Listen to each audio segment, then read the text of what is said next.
تفضل. بسم الله الرحمن الرحيم الحمد لله رب العالمين وصلى الله على سيدنا محمد وعلى آله وصحبه وسلم. We're reading from Imam al-Ghazali's Bidayat al-Hidayah, page 148. This is the conclusion one comes to about them after observing the majority of them, except those whom Allah Most High protects. To keep their company is to incur loss, and close association with them leads to utter failure. If this is the judgment of one who affects friendship outwardly, what then of one who openly shows his enmity to you? Take the advice of the one who said, He's going to mention a few lines of poetry now. Aywa. Be cautious of your enemy once, yet be wary of your friend 1,000 times, for it may be that the friend will turn against you, and then knows better how to harm you. It has been similarly said, your enemy may sometimes come from your friends, so do not have many friends. For most of the diseases that you see have their origins in eating and drinking. And be as Hilal ibn al-Ala al-Raqi said, when I forgave all and harbored no rancor toward any, I relieved myself of the worry of enmity. Indeed, I give good greetings to my enemy upon seeing him, so as to repel evil with salutations. I display joy in meeting one I despise, as if he has filled my heart with happiness. I am not safe with those I do not know. How then I could be safe with those who affect loving me? Be you circumspect. Inshallah. Ooh, mashallah. I guess that's just we're going to live lonely lives now. Just stay alone, not have any friends, not try to get to know anyone.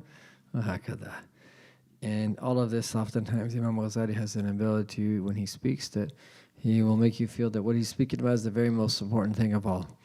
And his rhetorical power is great in the Arabic language, even though he wasn't a native Arabic speaker. And the way we understand this is we previously have mentioned, it's important for us to be careful who we let close to us, be wise in our relationships with others, in our dealings with other people, and know that it is possible for human beings to be harmed. And we think about in our own lives and the people that have harmed us, if we could go back and do it again, we might carry ourselves differently in relation to those people that would have then been a source of protection for us. And so he says that this is the conclusion one comes to about their observing the majority of them, except those whom Allah Most High protects. And again, is that we want to put everything in its proper place, is it to look at all human beings and everything in creation. And the way that our Prophet ﷺ taught is that we have a relationship between them and one of da'wah, of trying to means of uplift every single human being, but then to the degree that we let someone get close to us, that they have to earn that trust. We should only bring people close to us that have earned our trust, وَهَكَذَا. And then having said that we need to also prepare ourselves for potential harm that could come from relationships that we have. It is true that if your friend turns against you, they will be able to harm you in ways that other people are not able to. This doesn't mean that we don't have friends, doesn't mean that we're not social, but we have to be careful. وَهَكَذَا. And so this we can understand this poetry in this regard. وَهَكَذَا. Your enemy may sometimes come from your friends, so do not have too many friends. For most of the diseases that you see have their origins in eating and drinking. وَهَكَذَا. Now, Bismillah. You can tell that Imam Ghazali has been burnt in his life. وَهَكَذَا. And the more successful someone is, the more usually that they're exposed to getting burnt. The more wealth that someone has, the more beauty that someone has, the more status and fame that someone has, the more well-known someone is. All of these different things is that the more of these things that you have, the more likely it is that you're going to be burnt by people. Why? Because people are going to want those things from you. If you have wealth, they're going to want your money. If you have status and fame, they're going to want to receive some of that through you. That if it relates to your looks, there's something physical that they might want from you. These things are all fitan. And the more we have of these things, the more that people are going to want of those things, and the more likely we are to be burnt. Because when people want something that's not for the sake of Allah, of course, they're going to do whatever it is that they are going to do, unless they're people of principle and taqwa, which are the people you want to be around. But if people don't have taqwa, they want something, and they're willing to cut corners and to do things that they shouldn't be doing in order to attain that thing. And so you start to realize is that they actually don't really want you. They want what you have. And that's why you could be the most famous person on earth and be the most lonely person on earth. Isn't that amazing?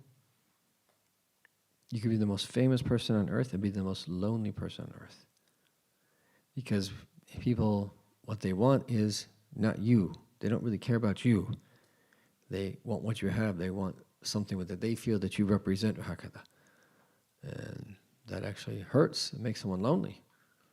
Where you could have a lot of fanfare and people are shouting and cheering your name, but you reach a point where you become numb to that. People at first, everybody wants that.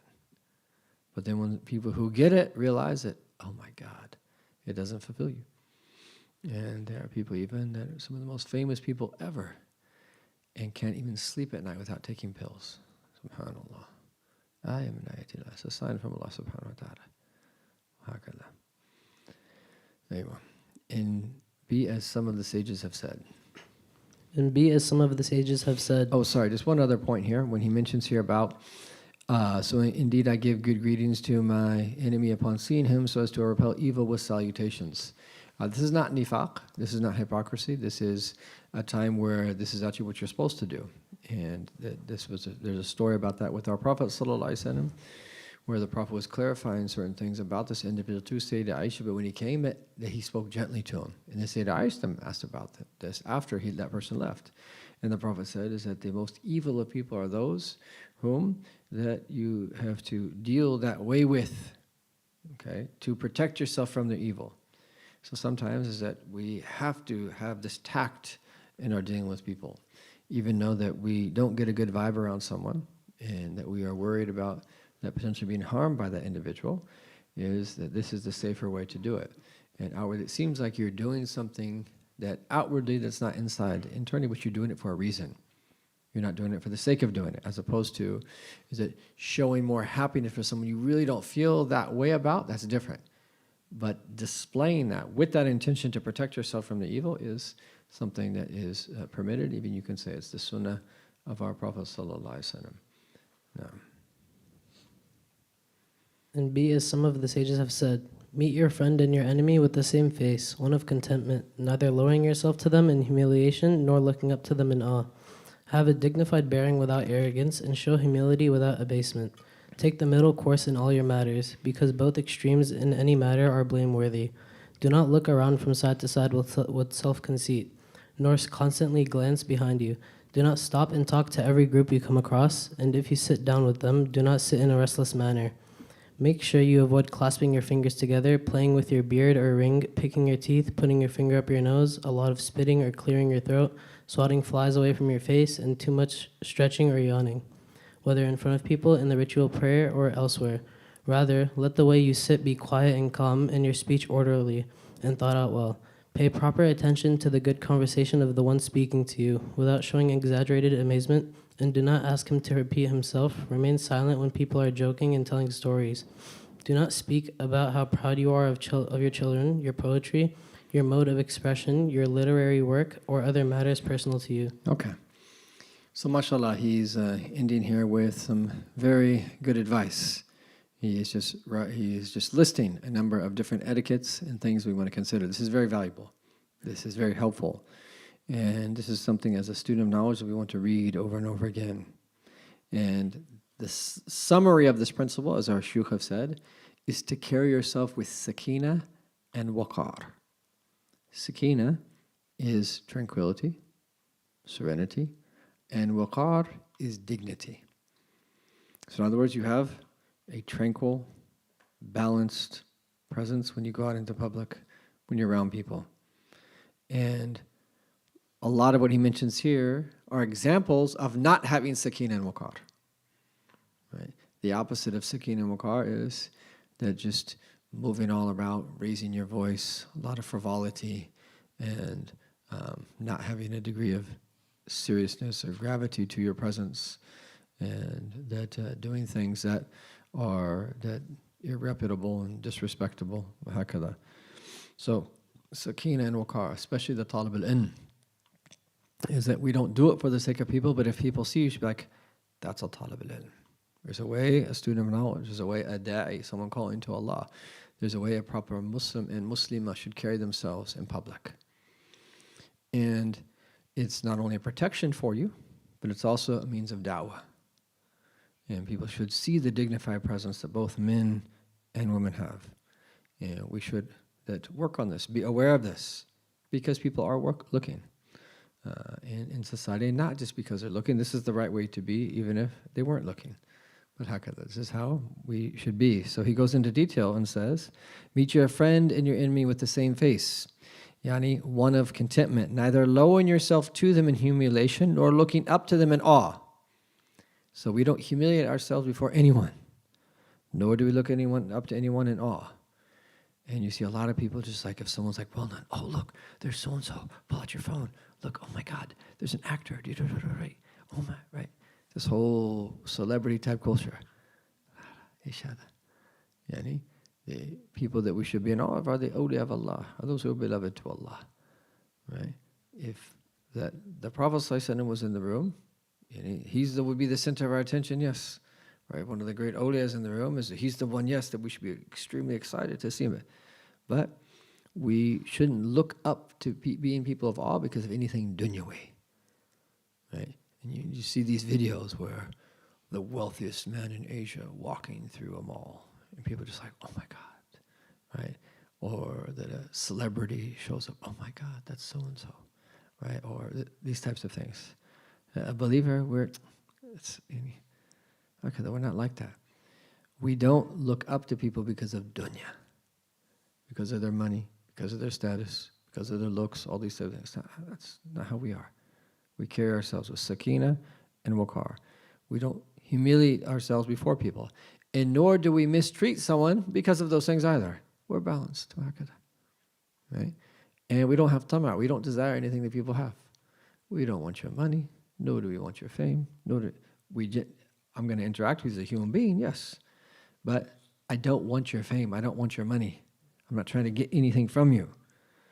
How can you call someone to something? How can you call to someone what you have, truth that you have, that closest to Allah Ta'ala, if you were attracted and being called to what they have? How are you going to call someone? Doesn't make sense. You have to be disconnected from that. Engage them, yes. Deal with people where they're at, but then you should call them to the truth and to the da'wah. Have a dignified bearing, but dignity doesn't mean arrogance. Okay? Dignity means it's the way you carry yourself. And internally, you're humble before Allah. And that someone criticizes you, oh yeah, what you don't know is even much worse. You have a dignified bearing, but you're not arrogant. And you're humble, but you don't abase yourself. You have izzah. And what is izzah? Is that you believe that what you've been given, Islam and guidance, is the greatest blessing that anyone could possibly be given. I remember one of our early teachers when I became Muslim with him, Shaykh Khutri wal-Bayba. When you used to see him walk, he was so regal. He was so awe-inspiring. And he had izzah.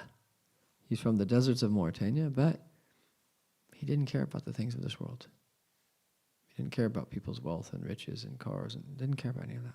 He realized what he had been given, La ilaha illallah, is the greatest thing that someone could possibly be given. That's a sign of weakness of faith when we look around and we want what other people have. We want their dunya. A'udhu billah. How are we going to call them to Islam if we want their dunya? Or if we think that they got ahead of us somehow in something what they have? No, we have to walk out in public knowing what we've been given. Not that we're better than other people, there's a difference. That we believe what we've been given, Islam, is the greatest blessing, so that gives us izzah.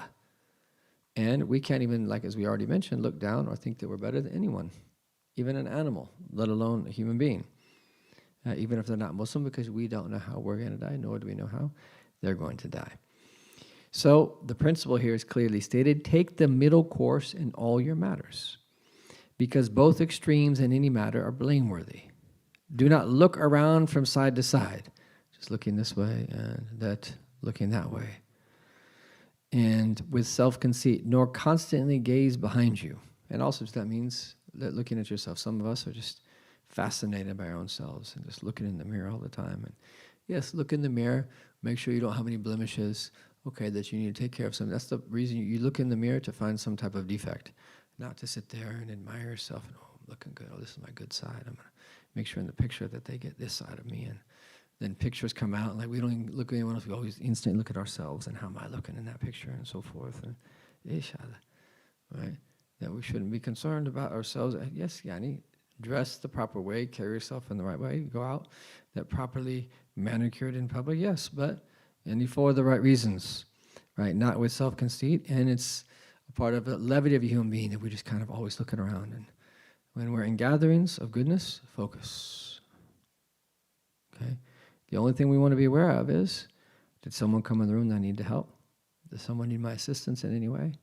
Is there an older person I need to put forward? Is there some type of khidmah or service that I can do? We should be aware. But there's a difference between levity and awareness, right? And that it should be enough that for us, and it happens regular, and there's some people that are like this, that you see someone that comes in the room that needs to be sitting somewhere, it should be enough as you look at someone, and then they'll know immediately. You want to look without having to text someone or say something, this type of thing. And unfortunately, that sometimes not even that works, where you just have to kind of do it yourself.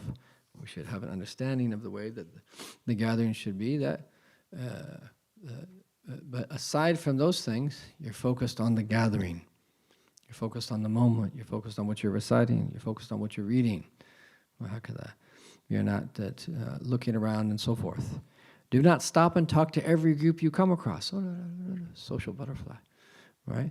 And it doesn't mean that you're not friendly, but not every single group where the whole point is just to chitter-chatter, okay? And if you sit down with them, do not sit in a restless manner, okay? So speak to people, welcome people, but you also have to be a people of purpose, balance, and that you have a lot of work to do. You're also students of knowledge. But then in general, people should be people that are people of, they are determined. And so he says, make sure, and this is not how we sit, make sure you avoid clasping your fingers together, playing with your beard or ring, picking your teeth, putting your finger up your nose, a lot of spitting or clearing your throat, swatting flies from your face, and too much stretching or yawning, whether in front of people in the ritual prayer or elsewhere. And we're all, unfortunately, that fall short in this. But we need to learn to sit still. And to be able to sit still for an extended period of time without fidgeting or moving and this and that and hakada. And Tarawih is coming. This is a good opportunity for us. And if we occasionally need to adjust and move to hakada, that's fine. If we're standing for a prolonged period of time, but the more still that we are, the better. The more that we can learn to sit, and we all fall short in this, but what he's saying is true. And you see the true people, they can sit 2-3 hours with very little movements. Okay. And that stillness is important, because stillness of the limbs leads to stillness of the heart, and stillness of the heart leads to that a noble state of being. Rather, let the way you sit be quiet and calm, in your speech orderly and thought out well. Pay proper attention to the good conversation of the one speaking to you. So pay attention when people are speaking to you. And don't be distracted and ask a silly question totally off topic. Person goes, no, oh, you're not paying attention. Right? Let alone to be distracted. And if you're sitting with someone and someone's got their phone out and they keep glancing at their phone, it's going to take from the conversation. You're going to know that that's not really the conversation you're having. That was not really important to you, right? So if someone has to have their phone over for some reason, right, turn it over, right? Or if someone has an important thing, would you excuse me 1 second? I just have to text someone real quick. Okay, get it done, and then ideally you even put the phone away. And you're sending a message when the phone's out, whether it's a coworker, whether it's a family member or a friend, someone that you're talking to. And so, without showing exaggerated amazement, oh my, just these exaggerated responses. Balance, right? And now we're tolerant with people. People are young. It takes time for people to learn these things. And so that's fine. We have a degree of tolerance. And, you see people you haven't seen in a while, and you don't need to make like the loudest like slap of the hands in the middle of the musalla, and balance is what we want. Show excitement, give people a nice good hug.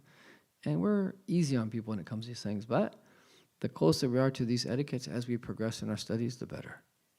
Okay, and you'll need this is because when you are then in front of the people and at the head of the community, guiding the community, is people won't respect you if you're not like that. So where you have to carry yourself, right, in order to play the role that needs to be done when you're directing a community.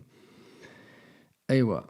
And do not ask him to repeat himself. Just listen so you don't have to ask him to repeat unless just for some reason you can't hear him or something. Remain silent when people are joking and telling stories.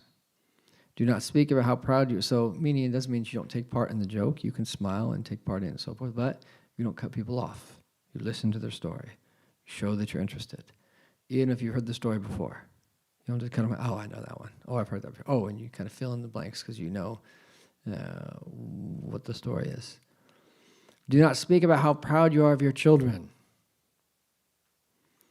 your poetry, your mode of expression, your literary work, or other matters personal to you. There's some people just like to speak about themselves. It's like, ishada.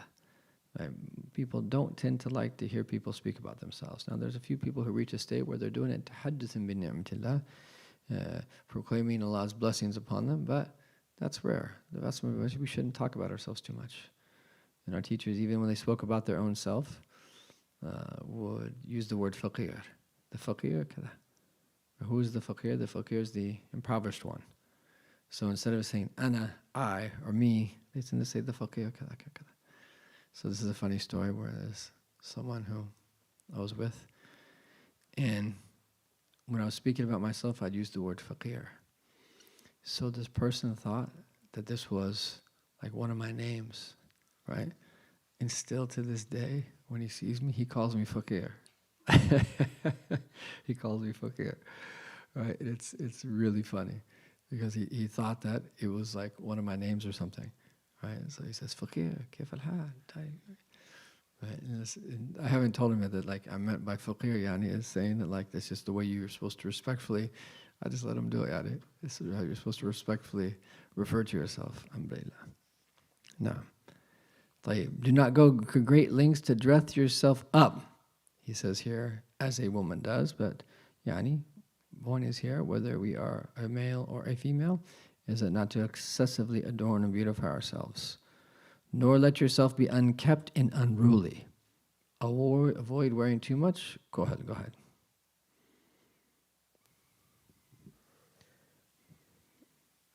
Avoid wearing too much kohol in your eyes or being extravagant in your use of oil.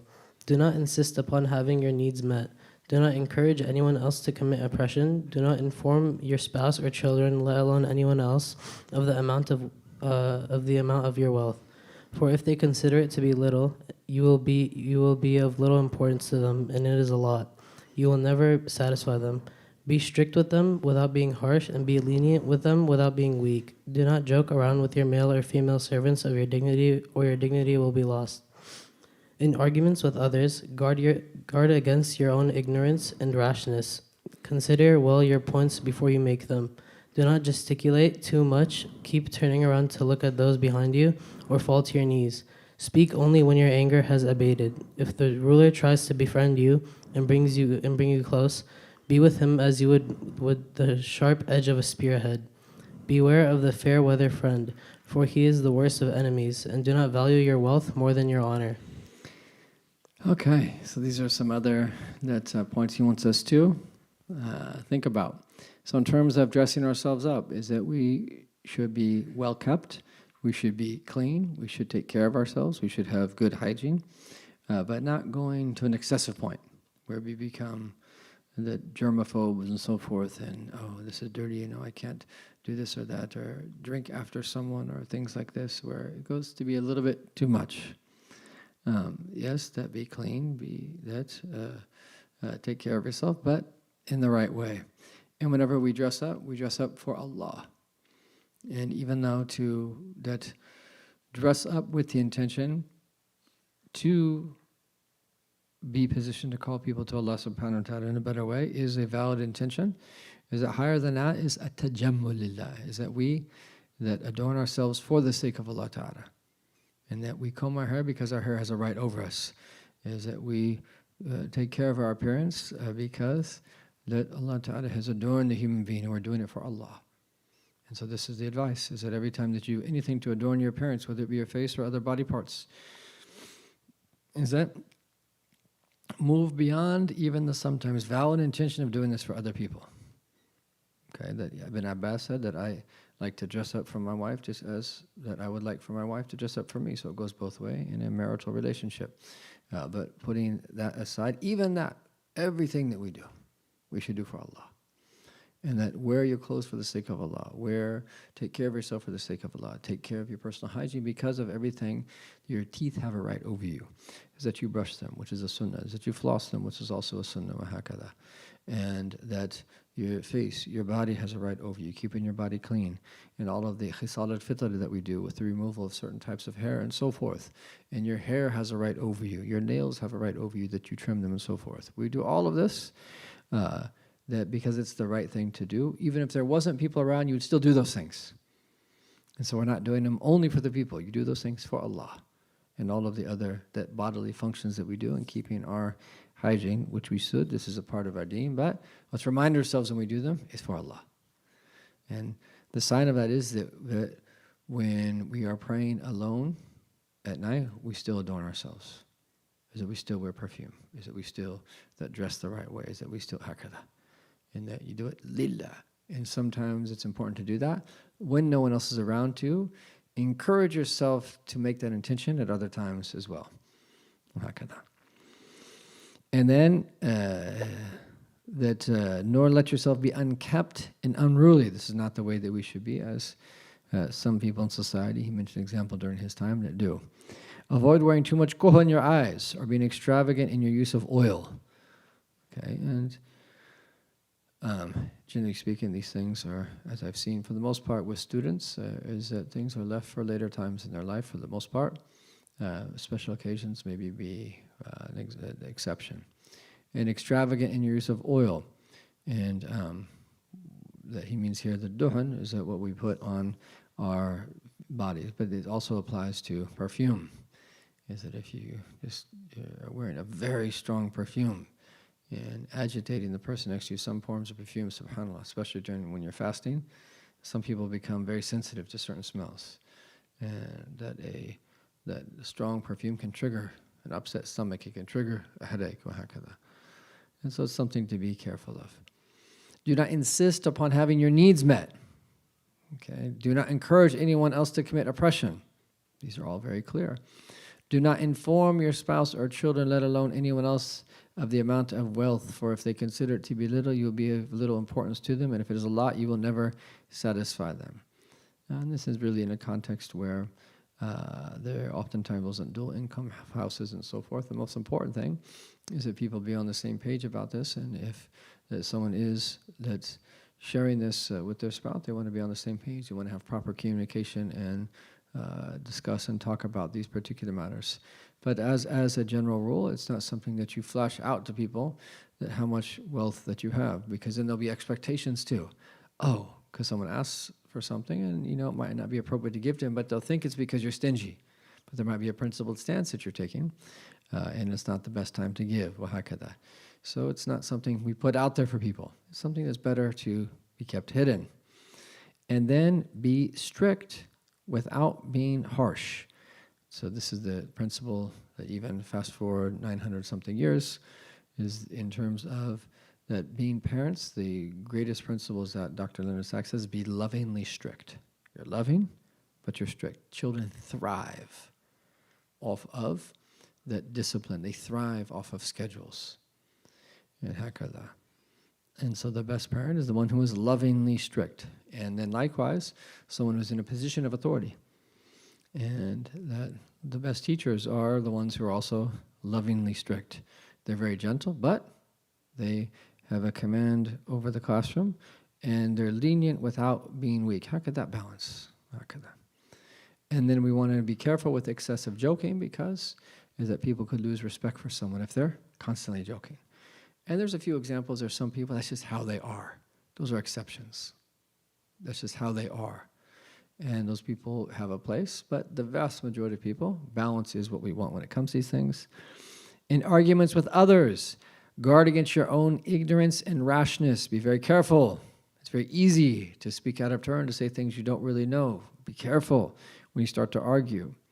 Consider well your points before you make them. Oftentimes we get riled up and we start saying things. It's better to stop, think, consider, and then to speak. Do not gesticulate. That's a nice word. يعني ولا تكثر الإشارة بيدك. It is to indicate that something with your hands. Too much. Keep turning around to look at those behind you or fall to your knees. Speak only when your anger has abated. If we could only just put that into practice. If we could only just put that one thing into practice. Not speaking while we're angry. Allah. It's very easy to know these things. Much more difficult to actually live them. If the ruler, meaning like a political figure, the sultan, tries to befriend you and bring you close, be with him as you would the sharp edge of a spearhead. And so if you ever have to have a meal with a politician, you get invited to a place where sometimes we're in those scenarios. They say the etiquette is not to eat too much. Okay, you just take a little bit. Okay, control yourself as opposed to indulging. Beware of the fair weather friend, what's called in Arabic the sadiq al-afiyah, for he is the worst of enemies. And do not value your wealth more than your honor. So being concerned about our honor is a noble thing to the degree that is permitted in the sacred law. Inshallah ta'ala, we will read the last page on Wednesday. And with that, this book will come to a close. But inshallah, it's a close that will then have a beginning. Because as we mentioned, this is a book that we want to come back to time and time again, read over and over again because of its importance. May Allah ta'ala give us tawfiq and open up our hearts to these meanings and bless us to attain the beginning of guidance and inshallah ta'ala to keep traveling the path until we receive what Allah subhanahu wa ta'ala bestows upon the elect of those who He brings into His presence subhanahu wa ta'ala. May Allah ta'ala bless us in these last hours and days of Sha'ban and bless us to reach Ramadan, Ya Arhamar Raheem, to prepare us inwardly and outwardly. And bless us in Ramadan to be in a state of iqbal, where we are directing our heart to Him subhanahu wa ta'ala and trying to remember Him as much as we can, and where we all have openings in His book and understanding of it and be able to put it into practice in a way it's pleasing to Him subhanahu wa ta'ala. وصلى الله على سيدنا محمد وعلى آله وصحبه وسلم بسير سورة الفاتحة وإلى حضرة النبي.